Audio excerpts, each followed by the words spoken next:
Bonjour à tous, bienvenue dans le débrief. Quelques mois après la décision de construire une usine de fabrication de vaccins au Maroc, c'est aujourd'hui chose faite. Le roi Mohamed VI a lancé la semaine dernière la construction de l'unité de Ben Slimane qui produira en masse dès 2024 des vaccins anti-Covid, mais aussi d'autres types de vaccins. Le projet, qui nécessitera un investissement initial de 200 millions d'euros, assurera la sécurité sanitaire du royaume et contribuera à celle du continent africain. Un projet intégré et structurant qui se déclinera en 3 étapes. La première étant le démarrage à proprement dit de la construction de l'usine de vaccins pour la mise en seringue et l'emballage. La seconde concernera la fabrication de la matière première, à savoir le vaccin lui-même. Et la troisième étape, à l'horizon 2025, portera sur la recherche et développement et ambitionnera la création de vaccins et de produits biotechnologiques proprement marocains. Les choses vont donc aller très vite, en cela que le Royaume disposera dès la fin de cette année 2022 d'une capacité de production qui s'élèvera à 160 millions d'unités, soit 600 millions de doses, ce qui permettra de couvrir les besoins du Royaume en matière de vaccins. Nous en parlerons dans cette émission. En seconde partie, nous resterons toujours dans la problématique Covid, mais cette fois sous l'angle de la décision gouvernementale de réouvrir les frontières. Fermée depuis plus de 2 mois, la décision avait été prise à l'apparition du variant Omicron, puis reconduite avec l'émergence de sous-variants de ce même Omicron. Contestée et souvent décriée, la fermeture des frontières a forcément eu des conséquences sur le tissu économique et social du pays, mais le gouvernement a pris plusieurs mesures pour atténuer cet impact. Cependant, ouvrir les frontières ne signifie pas entrer et sortir du territoire sans condition. Nous en parlerons donc de ces 2 thèmes avec nos 2 invités. Hassan Saoud, bonjour. Bonjour, c'est Aziz et bonjour à votre invité. Merci, vous êtes chercheur à l'Institut royal des études stratégiques. Merci d'être avec nous. Mohamed Zainabi, bonjour. Bonjour, bonjour Monsieur Saoud. Vous êtes rédacteur en chef de l'Observateur du Maroc et vous êtes tous les deux, comme on le constate, par Skype. Vu que les restrictions et vu que les mesures sont toujours appliquées et que nous les appliquons. Donc nous allons commencer par le premier thème qui est celui de l'usine de fabrication des vaccins de Ben Slimane. Elle avait été annoncée, elle est en train de voir le jour, cette usine. Le roi avait demandé de mettre en place une politique de souveraineté sanitaire. Et la voilà en marche. Une énorme usine est en passe d'ouvrir ses portes donc à Ben Slimane sur l'un des axes les mieux équipés en infrastructure de mobilité. Alors, question pour vous deux, d'emblée, pour planter le décor, comme on fait toujours, comment avez-vous reçu ou perçu cette information de cette usine de vaccins au Maroc qui devra satisfaire aussi bien aux besoins nationaux que continentaux? Hassan Saoud, on commence par vous. Alors, tout part, c'est Aziz, du discours royal devant le Parlement à l'ouverture de la première session de ce nouveau Parlement. Une feuille de route qui consacre la souveraineté sanitaire, industrielle, alimentaire, etc. En l'espèce, voilà le passage à l'action. Vous avez donné des chiffres et en guise de synthèse, voilà un projet ficelé, un échéancier, des étapes bien précises, ce qu'il faut comme accompagnement, l'infrastructure et la recherche au développement qui est très important, qui doit être le nerf de la guerre de cet immense projet. C'est la troisième phase. C'est la troisième phase. Donc, c'est fait pour l'autosatisfaction des besoins nationaux et on en parlera peut-être après sur cette projection dans notre continuité géopolitique et géostratégique qui est notre continent africain. On en parlera. Merci à vous, Mohamed Zainabi. Perception de cette nouvelle information? Voilà, comme vient de le déclarer M. Saoud, voilà un projet ficelé de bout en bout. On entrevoit déjà les différentes phases de réalisation de cette immense unité qui va voir le jour. On a une idée sur le financement, sur les partenaires.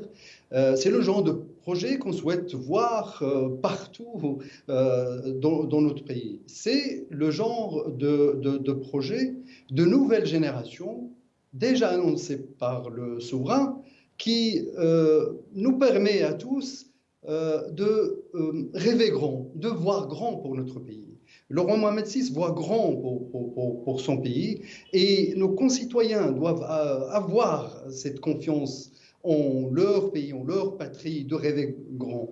À chaque fois qu'un immense projet de ce genre est annoncé, on entend quelques voix s'étonner. Ah, le Maroc va construire une usine qui sera au top 5 mondial, etc. Comme si c'était quelque chose d'extraordinaire pour le Maroc. Hein. Quand le roi avait annoncé que le Maroc sera doté d'une ligne à grande vitesse, on a vu se mettre le Al-Borak sur les voies. Et à chaque fois, aujourd'hui, le Maroc dispose de l'un des plus grands ports au monde qui est Tanger Med. Et même à cette époque-là, certains disaient serait-il possible, etc. Ben voilà. On rêve grand et on voit se réaliser des projets grandioses et on ne peut qu'en être fier. En fait, quand on voit les chiffres, vous allez nous en parler. On reste avec vous, Mohamed Zainabi, sur les capacités, les perspectives de l'usine, les chiffres, etc., le financement. C'est énorme. Justement, vous allez nous en parler. Il fallait uniquement une volonté, c'est-à-dire vouloir le faire, mais vraiment vouloir le faire et le faire. C'est ce qui est en train de se réaliser. Alors justement, on reste avec vous. Quels sont les chiffres de cette capacité ? Il ne suffisait pas de le vouloir. Il ne suffisait pas de le vouloir, c'est pas si simple, parce que M. Saoud avait évoqué un mot très très important, hein, géopolitique, etc. On y arrive.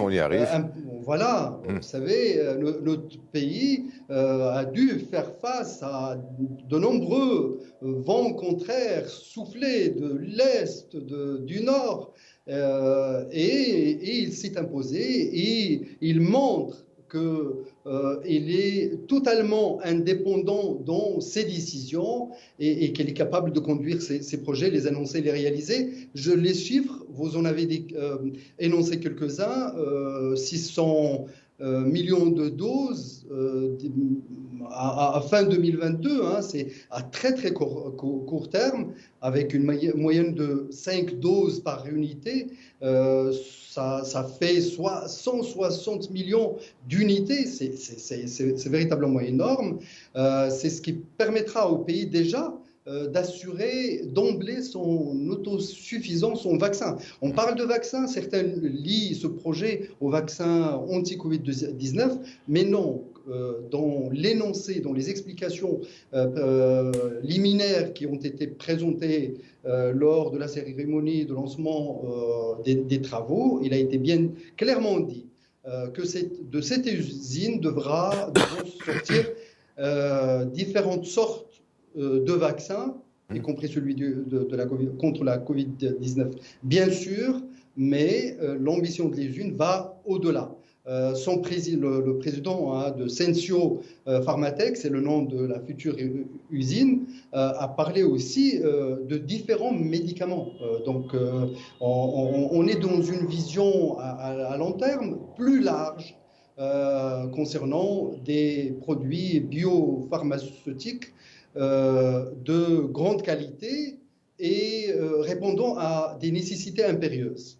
Du Maroc, bien sûr, mais aussi de l'Afrique. Bon, à l'horizon 2025, la capacité sera portée à 900 millions d'unités, soit 6 à 9 milliards de doses. C'est ce qui pourrait permettre carrément de couvrir une partie des besoins mondiaux en vaccins et permettra facilement de positionner le Maroc, comme je l'ai déjà dit, dans le top 5 des gros producteurs des produits biopharmaceutiques à l'échelle internationale. Alors, 160 millions d'unités, Hassan Saoud, 2025, 900 millions d'unités, je ne vous apprends rien, c'est beaucoup plus que les besoins du Maroc. Et donc, est-ce qu'on va passer, en fait, la réponse est dans la question, on passe d'une sécurité sanitaire nationale à une sécurité sanitaire continentale, une sorte de coopération sud-sud sanitaire, quoi, qui se lance. Avec le Covid, on peut dire que quelque chose, finalement, à quelque chose malheur est bon. Absolument. Dans toutes les crises, on a l'occasion de les transformer en opportunités. Et c'est le cas du Maroc en l'espèce. Pour abonder dans ce que vient de dire Si Ahmed, ces laboratoires vont être multifonctionnels. Ils serviront à l'avenir à tous les vaccins. Et ça, c'est très important au-delà des chiffres. Ce que je voulais dire, c'est que cette mondialisation nous a donné une grande leçon. Un manque de générosité, un manque d'altruisme, un manque d'éthique. On en parlera aussi, on en parlera, oui, effectivement. Et donc, le Maroc, évidemment, ayant choisi depuis 2 décennies une profondeur stratégique africaine, purement africaine, il a mis les moyens, parce que vous savez, le Maroc, sous l'impulsion de Sa Majesté Mohamed VI, a fait des réalisations qui vont dans ce sens. Le Maroc est devenu un hub aéroportuaire, un hub portuaire, un hub technologique, un hub industriel, un hub culturel, si vous voulez, et j'en passe de beaucoup de hubs. Et c'est ça qui facilite cette ambition légitime de devenir un hub vaccinal et pharmaceutique. Pharmaceutique, il est déjà, il faut le signaler. Donc voilà pourquoi, compte tenu de cette inégalité devant le vaccin dont l'Afrique a été la plus pénalisée, Sa Majesté, dans un sursaut africain, a décidé de faire de notre souveraineté sanitaire une souveraineté africaine. Certainement que ça va se faire dans d'autres postures synergiques avec d'autres pays africains pour que, comme Sa Majesté a dit, pour que l'Afrique se prenne en charge par elle-même, pour aller conférence en elle-même. Donc voilà un peu la genèse de cette géopolitique. Valeur aujourd'hui, 10% c'est un maximum. On parle de 15% de vaccinés en Afrique. Sur on y arrivera. De la population. Justement, mais je note aussi que c'est ce que j'ai dit aussi en introduction, le choix de la ville de la région, de la province de Mslimane, qui est l'une des régions les mieux équipées en infrastructure, c'est-à-dire elle est à côté d'une autoroute, de 2 ports, Mohammedia et Casa, un TGV qui passe, un aéroport, l'aéroport de Mslimane qui est à 30 km de celui de Casa. Donc c'est véritablement un choix qui a été fait d'une manière bien pensée. C'est pas par hasard. C'est tout un écosystème qui a été analysé. Évidemment, l'infrastructure, les accès, la facilité de mobilité, les ports qui sont à côté, tout ça participe d'une prédisposition à un territoire donné. Et ça, c'est un travail d'intelligence territoriale extraordinaire. Et ce n'est que la première pierre d'un projet immense sur ce plan-là, parce qu'il y aura certainement une intelligence territoriale qui va toucher pas mal de régions qui seront aptes à le faire. Donc, comme vous l'avez dit, le choix n'est pas un choix de hasard. Et cette volonté de projection africaine n'est pas un vœu pieux. Les discours sont accompagnés automatiquement d'actions et l'une des premières pierres dans ce jalon, cette usine, n'en est que le commencement. Alors, on n'attend pas de pouvoir maîtriser toutes les étapes de la fabrication, c'est Mohamed Zainabi, puisque les 2 premières étapes se feront sous licence d'entreprises étrangères. Ce n'est qu'à la 3e étape qu'il y aura de la recherche et développement et de développement aussi pour le développement de produits biotechnologiques marocains. Alors, comment ça va se passer dans les 5 années à venir? Comment vous allez voir? Bon, vous avez donné la capacité qui sera de 900 millions d'unités. Au niveau investissement, je pense que ça va encore augmenter. Comment ça va se passer selon vous? Quelles sont les informations que vous avez là-dessus? Avant d'en arriver justement à sortir de la fabrication sous licence. Donc, principalement, d'ores et déjà, le Maroc fait du le remplissage en fait de flacons. L'usine fera également le remplissage, le conditionnement dans une première étape. Une seconde étape, comme vous l'avez dit, il y aura la fabrication au Maroc de la matière première sous licence étrangère. Et là-dessus, même si, je veux dire, il n'est pas donné à tous les pays d'arriver à cette étape. Quand il s'agira de fabriquer des vaccins localement avec des licences étrangères, c'est la pratique la plus courante à travers toutes les usines du monde. Et donc, déjà, le Maroc s'intégrera dans cet écosystème mondial de l'industrie pharmaceutique où il est déjà fortement présent. Ne l'oublions pas, hein. Il y a des groupes marocains bien implantés en Afrique, qui fabriquent déjà des médicaments de très grande nécessité, etc., et qui les vendent moins cher qu'une concurrence étrangère, pourtant depuis longtemps établie, etc. Donc, et viendra par la suite le couronnement de ces deux premières étapes préalables, c'est de pouvoir fabriquer des produits vaccinaux 100% marocains.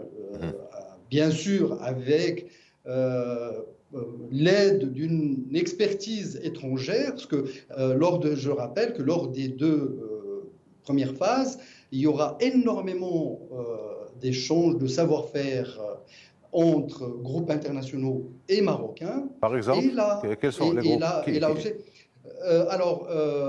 je rappelle que Recipharm, le partenaire suédois, est quelqu'un qui est un groupe qui a pignon sur rue dans le domaine de l'industrie pharmaceutique au niveau mondial. Il n'a été créé qu'en 1995 et aujourd'hui il est implanté dans 10 pays. Et en 2018, il a racheté plutôt en 2019, il a racheté une consort médicale qui est une grande entreprise britannique pour 505 millions de livres. Ce n'est pas rien. La société emploie aujourd'hui les chiffres datent de 2018, 7000 personnes sur 27 sites dans 10 pays. Donc, au bout de quelque chose comme 25 ans, c'est une évolution presque de start-up. Et c'est l'évolution que devra connaître, pour rejoindre votre question, que devra connaître l'unité, la future usine marocaine. C'est un esprit réellement start-up. Et donc, les partenaires de Recipharm seront les partenaires du Maroc, et par ce billet, donc à travers Recipharm, nous pourrons avoir un éventail très large de possibilités de fabrication de produits 100% marocains. Alors, on s'approche, Hassan Saoud, on arrive à ce que vous disiez tout à l'heure, vous parlez de géopolitique, vous parlez de géostratégie, donc on a entendu Mohamed Zainabi, c'est l'entreprise, donc c'est le géant, puisque c'est un géant, Recipharm, peut-être pas les top 5, mais un géant de l'industrie pharmaceutique Recipharm. Nous avons eu des vaccins Sinopharm, Pfizer, on a véritablement élargi la gamme des partenariats pour sortir de cette sorte de carcan, avoir un seul partenaire à sens unique. Comment vous lisez cette stratégie qui est en train de se faire, de se passer, de s'effectuer sous nos yeux? Vous venez d'illustrer la marque de fabrique marocaine en termes d'échange. Le Maroc, depuis son histoire, a été dans ce qu'on appelle la diversification des échanges, et dans tous les domaines. Pourquoi? Parce que être à la merci d'un partenaire étranger, avec les aléas qu'il y a dans les échanges, ça fait que vous pouvez être pénalisé sur le long terme.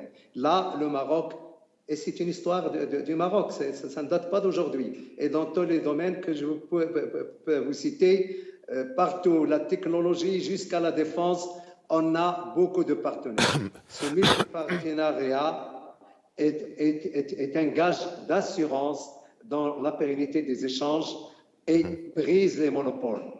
Et c'est grâce à cette stratégie et à cette politique de diversification que le Maroc arrive à être autonome dans ses choix d'abord, dans ses choix stratégiques, dans ses choix de partenariat, et évidemment avec tout ce que cela peut exiger comme exigence vis-à-vis de nos partenaires. C'est une politique qui caractérise le Maroc, et elle doit continuer, et je sais qu'elle continue. La diversification est une garantie de la pérennité des échanges pour notre pays. Alors, avant de repartir à l'étranger, je reviens à vous, Mohamed Zainabi, sur le Maroc. Alors, ce sont deux méga-projets qui ont été lancés pratiquement en un an, qu'on en parle, que ça a été fait. Le projet de couverture médicale universelle et ce projet de fabrication, de vaccins. Covid ou autre, Covid finira bien par passer. Est-ce qu'on peut trouver une complémentarité entre les deux? Bien entendu. Et la généralisation de la couverture sociale ne se fera pas d'abord sans infrastructures sanitaires qui vont avec, et puis sans médicaments disponibles et abordables. Et c'est dans ce sens qu'il y a jonction entre le projet royal récemment lancé et le chantier social également lancé par le souverain, qui marque un tournant vers l'état social que souhaite devenir le Maroc. Alors, avant d'aller plus loin, je rappelle, en parlant de multilatéralisme concernant l'esprit de ce projet, je rappelle seulement spécifiquement qu'il est porté par un consortium formé au Maroc et donc par un consortium marocain. Il y a trois grandes banques de la place qui portent ce projet, avec le partenaire Ricipharm et Sabir Machour, qui est maintenant mondialement connu, fait partie de ce tour de table, c'est quelqu'un qui porte aussi une symbolique, qui apporte une symbolique à ce projet d'un expatrié marocain qui met au service de son pays, tout son savoir-faire, etc. Et je tenais à préciser que c'est ce consortium, BAB Consortium, qui porte ce projet. Et donc, c'est un projet marocain avec certes un partenaire pharmaceutique et un grand groupe pharmaceutique suédois, mais localisé au Maroc. Voilà. Alors, en Afrique, localisé au Maroc, d'accord. Alors, en Afrique, Hassan Saoud, est-ce qu'il y a d'autres pays qui peuvent se prévaloir de cette politique sanitaire, de cette volonté donc de travailler avec des laboratoires nationaux, internationaux, avant de fabriquer des produits qui leur sont? Enfin, quelle est la situation en Afrique? Est-ce qu'on va être seul à faire ça, ou alors il y en a d'autres? Non, fort heureusement, et ils sont tous les bienvenus. L'Afrique a besoin de tout. De tous ces enfants et de toutes ces compétences dans ce domaine. Nous avons beaucoup de pays qui sont déjà sur cette politique-là, à l'instar du Maroc. Nous avons l'Afrique du Sud, l'Égypte, la Tunisie, le Sénégal, on parle du Rwanda, et on aura certainement d'autres. Mais je pense que en l'espèce, je pense qu'une synergie africaine, alliant les compétences africaines entre elles, les échanges d'expertise, les échanges d'informations, seront de nature à nous permettre d'aller vite et à nous permettre de répondre à tous les besoins de l'Afrique, dans le domaine notamment du vaccin, dans des temps courts. Donc, il y a cette complémentarité des compétences et cette synergie des moyens qui est essentielle pour cette solidarité africaine, sans laquelle on ne peut pas aller dans un échéancier très court. Donc, bienvenue, mais de la coopération interafricaine nécessaire. Alors justement, quand on parle de l'Afrique, on reste sur l'Afrique, Mohamed Zainabi. On a vu qu'il y a eu beaucoup de déclarations d'intention, beaucoup de belles paroles. Nous allons aider les pays africains. Je crois que c'est le président américain, je pense, qui avait dit si tout le monde n'est pas vacciné, personne n'est vacciné. C'est comme si personne n'était vacciné. Ça fait beaucoup d'effets de manche, j'allais dire, mais aujourd'hui, après 2 ans, on est à 2 ans de pandémie, on en est où en matière de vaccination en Afrique? Alors, tout au plus, l'Afrique a pu vacciner quelque chose comme 15% de personnes globalement. Et là-dedans, il faut mettre le poids du Maroc dans cette statistique. COVAX, tout ça, c'est du COVAX en dehors du Maroc? Non, plus globalement, le Maroc, c'est un chiffre très optimiste, 15%. Mais le Maroc est dedans et donc le poids du Maroc, sachant qu'il a fortement vacciné ses citoyens, etc., pèse véritablement lourd dans cette statistique. Et donc on peut imaginer que la plupart des pays, et dernièrement, vous avez bien vu à travers la Coupe d'Afrique des Nations, qu'au Cameroun, par exemple, il n'y a que 6% qui sont vaccinés. Quand on va aux réalités de pays par pays, etc., la réalité est véritablement amère. On avait annoncé dans le cadre du COVAX 1 milliard Alors justement, il y a des pays, de vaccins pour l'Afrique. Il y a des pays quand même. Le continent n'en a pas reçu même pas la moitié. Il y a des pays qui s'en tirent mieux que d'autres, qui ont un peu plus vacciné leur population que d'autres. Je ne sais pas si vous avez des informations sur la chose pour nous les donner. Si vous en avez, vous allez nous les donner. Mais après la pause, on est déjà arrivé à la moitié de l'émission. À tout de suite.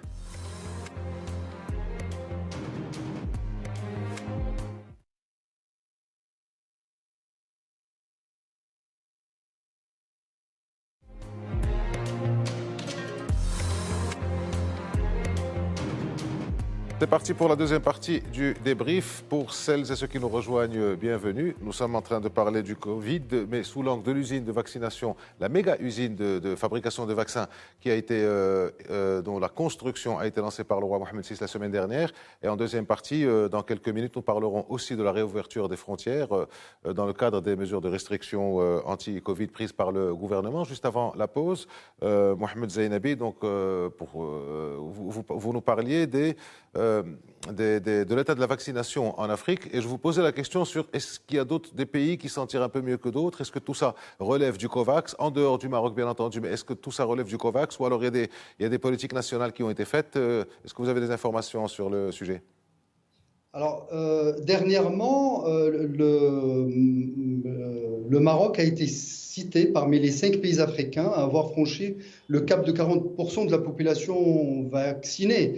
Et donc, par ce biais, on a pu voir que on parle de l'île Maurice, qui ont très avancé, mais on n'est pas dans les mêmes proportions ou des Seychelles, de la Tunisie, du Cap-Vert. On n'est pas dans la même proportion de la population.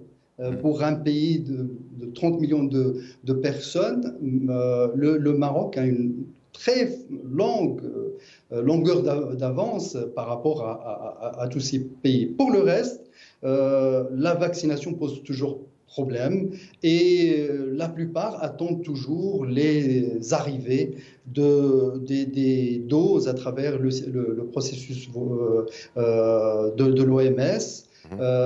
Il semblerait que quelques millions de doses vont être débloquées parce que vous pouvez facilement le deviner puisque la tension sur l'achat des vaccins va baisser et c'est à ce moment-là que certains pays africains vont commencer à vacciner de plus en plus leur population.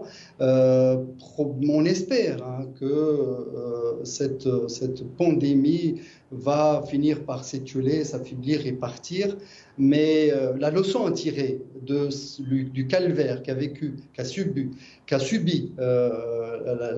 l'Afrique, c'est qu'il a grandement besoin d'assurer son autosuffisance. Autosuffisance. Et le Maroc répond à ce besoin urgent qui relève de l'indépendance continentale. Et donc, voilà. Alors, il y a quelques années, Hassan Saoud, le roi Mohamed VI, avait dit dans un discours « l'Afrique doit faire confiance à l'Afrique ». Bien, c'est ce qu'on est en train de voir maintenant avec la construction de cette méga-usine de vaccins et d'autres choses très certainement après. Alors, c'est l'occasion de revenir un peu sur la contribution des pays industrialisés. J'ai posé la question d'une manière différente à Mohamed Zainabi. Quelle a été la contribution? On avait parlé de tout faire, l'Union européenne, les États-Unis, comment ça s'est passé? En dehors peut-être de la Chine qui a été un peu active au départ, mais comment ça s'est passé tout au long de cette dernière année sur les vaccins? Bon, c'est toujours insuffisant, mais il faut quand même rendre hommage à ceux qui ont participé dans cette vaccination africaine. J'en citerai la Banque mondiale, l'UNICEF, les États-Unis évidemment, la Chine dans une grande mesure où il y a et des financements et des vaccins, le Royaume-Uni et la France entre autres. Ceci dit, par rapport à une population qui aurait besoin de 3 doses, est-ce que c'est suffisant? La réponse est non. Mais le geste est important. Pourquoi? Parce qu'ils savent eux-mêmes que compte tenu de la mobilité et de la rapidité des contacts, il faut que tout le monde soit vacciné pour atteindre cette immunité collective. Ça, ils l'ont bien intégré. Maintenant, il y a le côté mercantile de la chose, il faut le dire. Cette solidarité qui était absente relativement est accentuée évidemment par des bénéfices énormes. Rendez-vous compte, 90 milliards de dollars engrangés par les laboratoires, c'est énorme. Et donc, il y a ce côté-là qui peut influencer négativement sur une solidarité qui est nécessaire mondialement. Et c'est ça le but normalement de la mondialisation. Pas seulement la circulation des biens, des personnes et tout ça, mais il y a aussi la santé mondiale, la santé pour tous les citoyens du monde. Et c'est ça que cette mondialisation doit, dans une réforme de son état d'esprit, générer à l'avenir. Je crois que vous avez un mot très important qui est celui de le geste. Bon, on dépasse un peu le geste. Les Américains, avec Donald Trump, il n'y avait pas encore tellement de vaccins, mais avec Biden, ont effectivement fait des efforts, de grands efforts. Les Chinois aussi. Les Européens, je n'ai pas tout à fait les chiffres, mais au niveau d'un pays comme la Tunisie, par exemple, il y a eu des dons qui ont été faits, mais ça reste au niveau du geste. Et vous avez bien précisé qu'ils ont bien compris, tout le monde a compris qu'il y a une question de mobilité et que donc, on revient à cette phrase, que si tout le monde n'est pas vacciné, c'est comme si personne ne l'était. Alors, dernière question, je vous la pose à tous les deux sur ce thème de la vaccination, de l'usine de vaccins. Ça fait donc presque 5 ans, un peu plus de 5 ans, jour pour jour, que le Maroc a intégré l'Union africaine. On se rappelle du discours du roi Mohamed VI à Addis Abeba, un discours émouvant. Alors, on en est où aujourd'hui de la coopération entre le Royaume et les pays du continent, la coopération globale et transversale? On commence par vous, Mohamed Zainabi. Même question pour vous après Hassan Saoud. Alors, pour rester sur ce champ vaccinal, le Maroc a été parmi les premiers à avoir montré le bon exemple. Sous les hautes instructions du roi Mohamed VI, près d'une vingtaine de pays, on peut recevoir des aides médicales, gel hydroalcoolique, masques de protection et autres produits qui étaient nécessaires pour protéger les Africains. Alors, maintenant, par rapport d'une manière globale à la coopération africaine, on voit bien que la vision royale en faveur de l'Afrique vu énormément de voyages qu'il a effectués le souverain a effectué à travers les différents pays, etc. Il a complètement changé la politique du Maroc vis-à-vis de l'Afrique. Et aujourd'hui, à travers les annonces qui ont été faites concernant justement l'usine Sensio Pharmatech, elle est destinée en grande partie à l'Afrique. Et cela montre toute l'ambition du Maroc de rester véritablement en étroite connexion avec son continent. Bien sûr, la crise sanitaire a un petit peu ralenti les échanges entre le Maroc et les autres pays de l'Afrique, notamment subsaharienne, mais la relance, on l'espère, commence à s'entrevoir et bien sûr les échanges vont s'intensifier. Donc Hassan Saoud, en plus de la coopération, de la diplomatie aussi parlementaire, alimentaire, sécuritaire, on en est à la coopération sanitaire. Ça rime, mais bon, c'est comme ça. Oui, vous avez parlé de l'Union africaine. Je tiens à signaler que le Maroc a quitté l'OUA, il n'a pas quitté l'Afrique.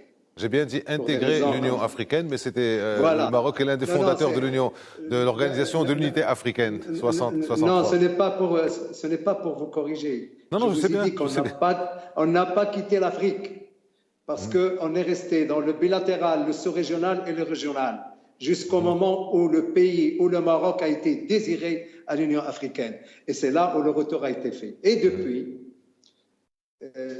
cette coopération n'a jamais cessé. 1100 accords bilatéraux, multisectoriels, le logement, la finance, la banque, l'environnement, le développement humain. Il n'y a pas l'énergie. Il n'y a pas un secteur qui n'a pas été touché par cette coopération avec les pays africains. Résultat, nous sommes membres dans l'Union monétaire, l'UEMOA, la COMESA, beaucoup d'organismes africains et dans un délai très court. Donc le Maroc est installé en Afrique. Il est en train de raffermir sa position. Il faut rappeler qu'on est au moins troisième plus grand investisseur en Afrique, public, privé, hein, c'est important. Donc le Maroc est dans son Afrique. Il continuera à être dans son Afrique et tous les pays saluent cette implication dans le développement de l'Afrique à tout niveau. Très bien, merci à vous deux donc pour cette première partie. Nous restons donc avec vous tous les deux sur la deuxième partie qui est celle de la réouverture des frontières, une décision ô combien attendue par tout le monde, aussi bien les professionnels que les particuliers. Alors on rappelle que fin novembre, le variant Omicron était apparu, on avait dit en Afrique du Sud, puis après en Hollande. Et le Maroc donc pour se protéger avait décidé la fermeture des frontières.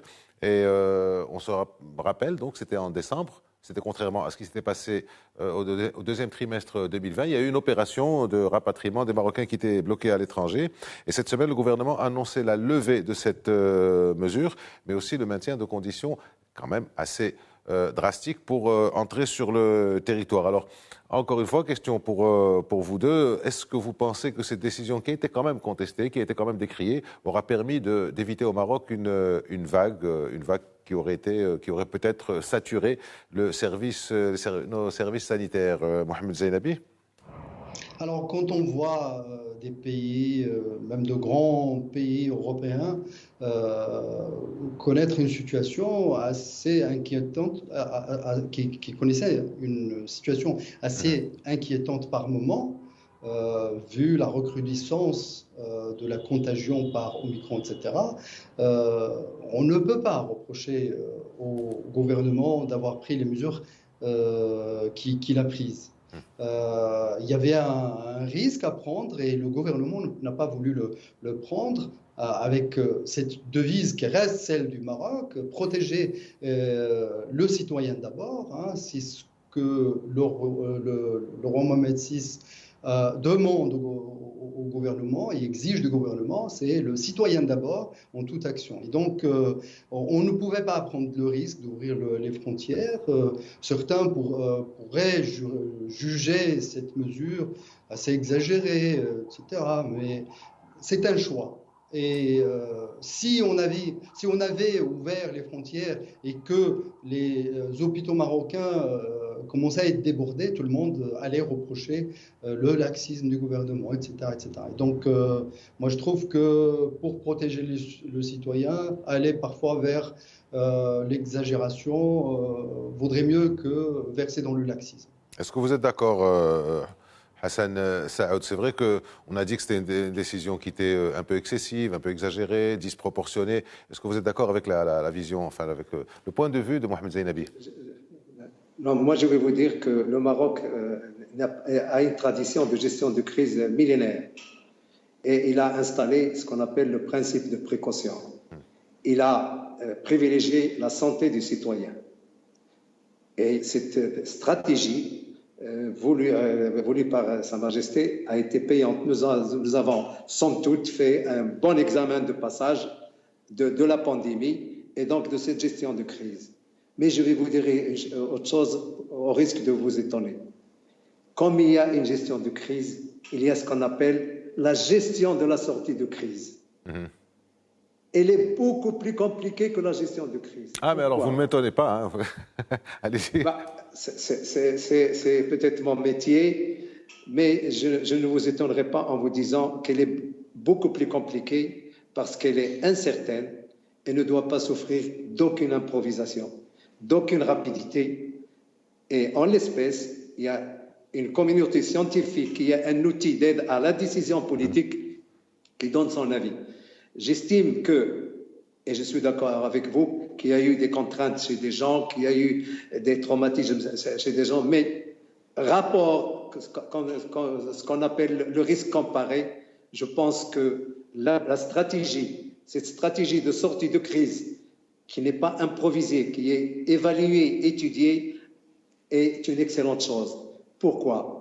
Parce qu'on ne vous reprochera jamais d'avoir exagéré, mais on vous reprochera d'avoir eu une sortie de crise hasardeuse et qui risque d'avoir un retour de manivelle. Donc, je suis d'accord avec C. Mohamed.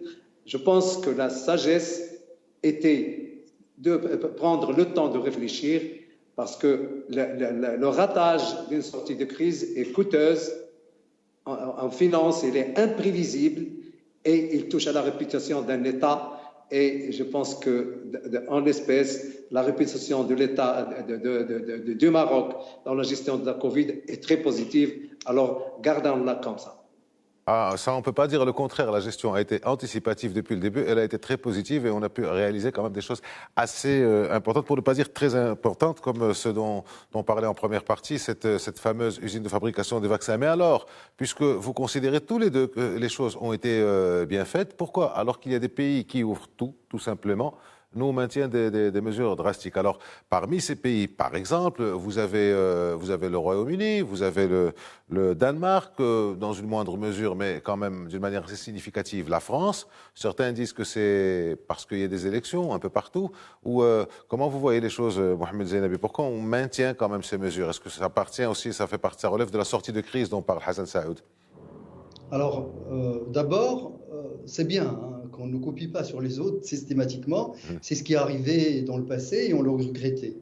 Maintenant, l'équipe gouvernementale s'en tient aux recommandations du comité scientifique et jusqu'à présent, il faut rappeler un fait très très important. Quand, sous la pression des critiques, etc., le gouvernement avait un petit peu lâché du lest lors de l'Aïd el-Kébir, on l'avait tout de suite regretté. Et oui, personne n'a pardonné au gouvernement ce qu'on pouvait appeler à cette époque-là sans laxisme. Donc, c'est très, très délicat, c'est très facile de reprocher.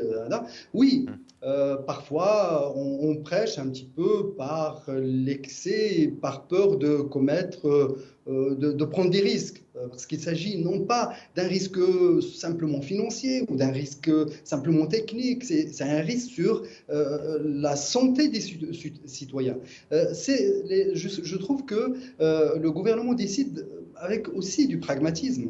Nous n'avons pas les structures sanitaires du Royaume-Uni ou de la France pour pouvoir nous permettre d'être dans la même diligence en prenant les décisions, etc.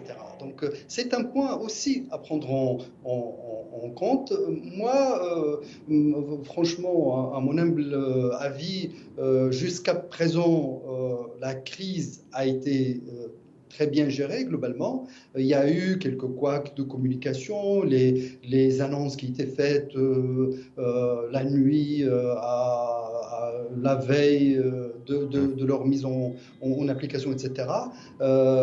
Mais il s'agit tout de même de décisions très difficiles parce que touchant à la santé des citoyens et c'est un risque de vie ou de mort sur énormément de personnes et donc la prudence, oui, mais maintenant que l'on voit les chiffres quand même s'améliorer, malgré la persistance quand même d'un taux de décès qui reste tout de même inquiétant, je pense qu'on est quelque peu dans la tendance mondiale.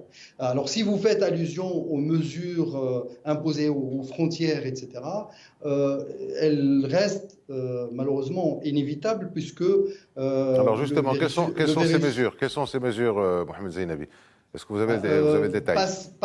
Passe vaccinal, Mhm. un PCR négatif, un test qui sera fait à l'aéroport, un test PCR qui sera fait aléatoirement aussi sur des personnes, mais d'une manière aléatoire pour éviter qu'il y ait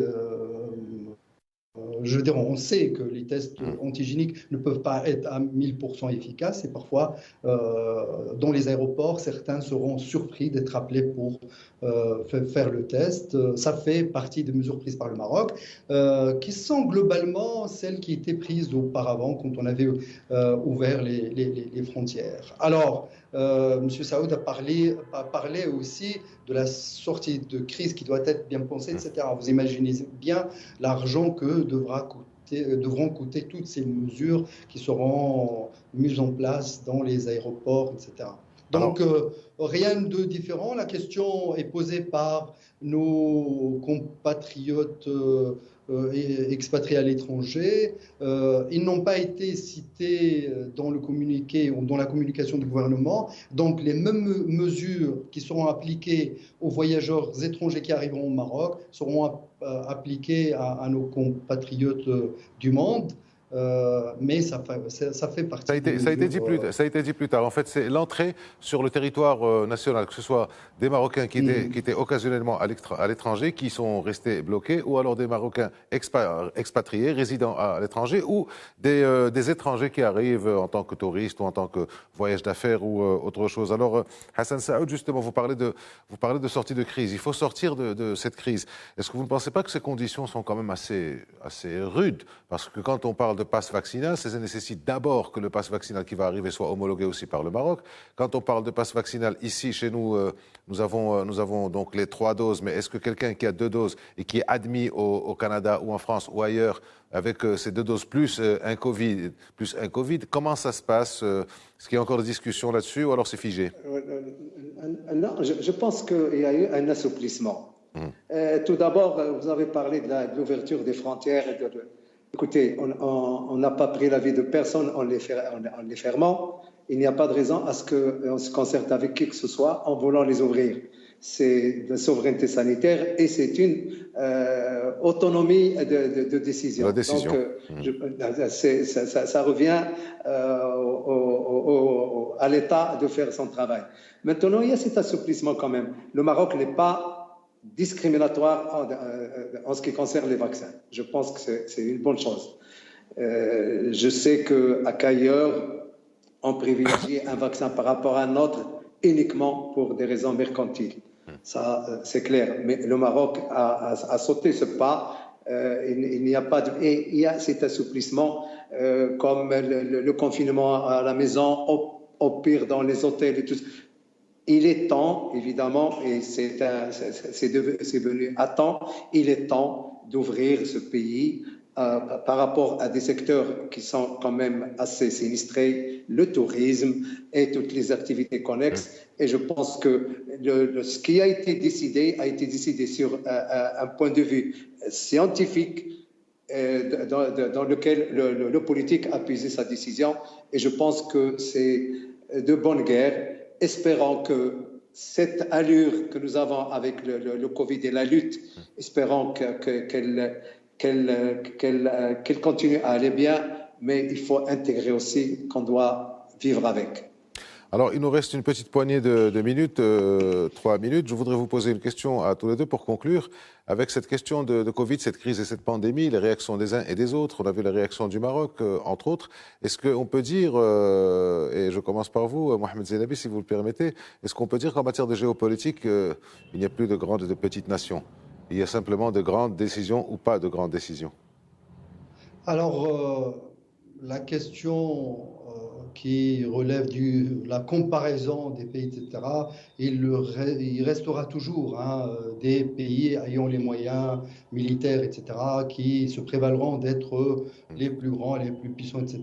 Et le Maroc, quand même, a su imposer ses décisions, sa volonté, ses stratégies, ses visions, etc., dans ce monde où cette propension de dominer l'autre existe et il existera toujours. Nous avons donné l'exemple tout à l'heure de certains pays qui peinent à rapidement, s'il vous plaît, il nous reste une petite minute. Voilà, nous avons donné par exemple certains pays africains qui peinent à vacciner le minimum de leurs citoyens, etc. Pour cela, le Maroc est un défenseur puissant qu'il va falloir applaudir, soutenir face aux volontés d'hégémonie qui existeront toujours. Alors, Hassan Saoud, en moins d'une minute, grande, petite nation géopolitique? Vous savez, nous sommes dans un domaine de la santé. Et ce n'est pas le football où on dit qu'il n'y a pas de petites équipes. La réalité, je vais faire le réaliste. Vous avez saisi qui lève les l'allusion. voiles. Le gap est important sur le plan technologique, de l'infrastructure industrielle, etc.